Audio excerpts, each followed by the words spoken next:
अस्सलाम वालेकुम नाज़रीन, आऊं आहियां जो पंहिंजो अली हसन चढ़ड़ है। अवां ॾिसी रहिया आहियो मुंहिंजो यूट्यूब चैनल। नाज़रीन, अॼु ॻाल्हि कंदासीं नओं ईंदड़ ड्रामो दौलाब जे बारे में। उन खां पहिरियां मुंहिंजे हिन चैनल खे सब्सक्राइब कयो, लाइक कयो, कमेंट कयो ऐं हिन खे दोस्तनि ताईं शेयर कयो। दोस्तो, अवां ॾिठो त ज़हर ज़िंदगी ऐं तकरार ड्रामा जेके तमामु वॾा मक़बूल विया, पर हाणे उन जी जाइ ते हिकु नओं ड्रामो दौलाब जेको आहे उन जी रिकॉर्डिंग हले पई। उन जी तस्वीरूं बि अव्हांखे ॾेखारींदासीं ऐं दौलाब जे बारे में अव्हांखे ॿुधाईंदो हलां त हिकु तमामु वॾो मेगा सीरियल आहे। हिन जो राइटर जेको आहे साईं नूर ज़हूर आहे ऐं डायरेक्टर फरज़ंद मलिक खजू ऐं हिन जी कास्ट ज़बरदस्त कास्ट आहे। उन में ज़हर ज़िंदगी ऐं तकरार जा जेके एक्टर आहिनि, इरफान शेख आहे, एजाज़ मल्ला, साईं निसार शाह, जावेद आबड़ो ऐं उनखां अलावा तमामु ज़बरदस्त एक्टर मां बि आहियां ऐं ॿिया जेके ज़हर ज़िंदगी में अवां जेके एक्टर ॾिठा ऐं जेके अवां तकरार में एक्टर ॾिठा, उहे सभु गॾु थी हिकिड़ो ज़बरदस्त ड्रामो अचण वारो आहे दौलाब।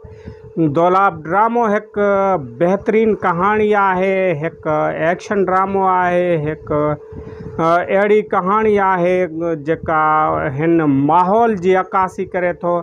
ऐं मां अव्हांखे ॿुधाईंदो हलां त कलम हुजे साईं नूर ज़हूर जी ऐं डायरेक्शन हुजे फरज़ंद मलिक खजो जी, त अव्हांखे ख़बर आहे त हू ड्रामो केॾो बहितरु हूंदो।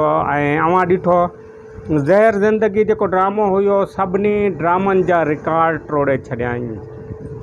ऐं मां अव्हांखे हीअ ॿुधाईंदो हलां त हिन ड्रामे में मां हिकु नए कैरेक्टर में ईंदुसि ऐं अव्हां मूंखे ज़हर ज़िंदगी में डॉक्टर जे कैरेक्टर में ॾिठो, मगर डॉक्टर जो कैरेक्टर जेको आहे मुनीर अहमद चढ़ड़ करे रहियो आहे, तमामु बहितरीनु।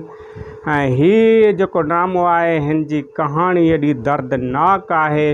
उनखां अलावा हीअ जेको एक्शन सां भरपूर आहे, हीअ जेको अॼुकल्ह जो माहौल आहे, ख़ासि करे जेके सिंध अंदरि वारदातूं आहिनि, सिंध अंदरि जेको हिकिड़ी नफ़रत फैलियल आहे, उन ते मुश्तमिल हीअ ड्रामो आहे जेको क़त्ल आम थिए पियो ऐं उन जी अक्कासी कई वई आहे साईं नूर ज़हूर। उन जी तमामु बहितरीनु अक्कासी कई आहे। अव्हां हीअ ड्रामो ॾिसंदव तव्हांखे ख़बर पइजी वेंदी त जेके तकरार ड्रामे जे लाइ असांखे SMS फ़ोनूं कनि पिया या मुहबतनि जो माग ऐं उनखां अलावा ज़हर ज़िंदगी, पर जॾहिं हीअ ड्रामो ॾिसंदव त हीअ सभु ड्रामा जेके आहिनि उहे अव्हांखे विसरी वेंदा ऐं उन्हनि जा जेके रिकॉर्ड हीअ ड्रामो टोड़ींदो। तमामु जल्द हीअ ड्रामो ऑन एयर थींदो, तमामु जल्द हीअ ड्रामो जेको आहे अवां सिंध TV ते ॾिसी सघंदा। सिंध TV जो मेगा सीरियल आहे, होॾां अवां ॾिसो पिया त ड्रामो सीरियल हवेली KTN ते हले पियो, उहो तमामु ज़बरदस्त हले पियो। छो त हिन वक़्तु ॿिया जेके ड्रामा आहिनि सुठा सुठा ड्रामा उन्हनि जो वाइंड अप थी चुको आहे, मगर हाणे जेके असांजा व्यूअर आहिनि उहे हलिया विया आहिनि हवेली ड्रामे ॾे। हवेली ड्रामो हिकु हिन वक़्तु तमामु ज़बरदस्त हले पियो। पर हाणे जॾहिं हीअ दौलाब ईंदो, दौलाब सभिनी ड्रामनि जा रिकॉर्ड टोड़ींदो ऐं दौलाब अनक़रीब अवां सिंध TV ते ॾिसंदव। हिन जी रिकॉर्डिंग जेका आहे ॾींहुं राति एॾी सख़्तु गर्मी में डायरेक्टर फरज़ंद मलिक खजू अणथक महिनत करे पियो। फरज़ंद मलिक खजू मैदान ते लांदो आहे त तमामु ज़बरदस्त ड्रामो ॾींदो आहे। अवां हुनजी डायरेक्शन में तमामु ज़बरदस्त ड्रामा ॾिठा, पर जेको ज़हर ज़िंदगी हुयो उहो हुन रिकॉर्ड टोड़े छॾिया। पर हाणे हीअ जेको दौलाब आहे हीअ सभिनी ड्रामनि जा रिकॉर्ड टोड़े, छो त कलम आहे साईं नूर ज़हूर जी ऐं डायरेक्शन आहे फरज़ंद मलिक खजू जी ऐं एक्टर जेके आहिनि तमामु ज़बरदस्त एक्टर आहिनि।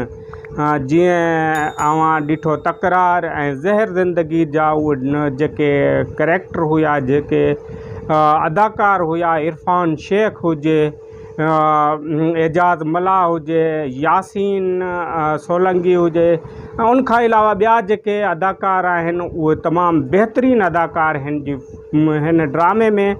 परफॉर्म्स ॾेई रहिया आहिनि। ऐं मां अव्हांखे कुझु तस्वीरूं बि साइड में ॾेखारींदो हलंदुसि त हिन ड्रामे जी ॾींहुं राति जेका आहे उहा रिकॉर्डिंग हले पई। इन ते पंहिंजे अली हसन चड्ढड़ खे ॾींदा इजाज़त।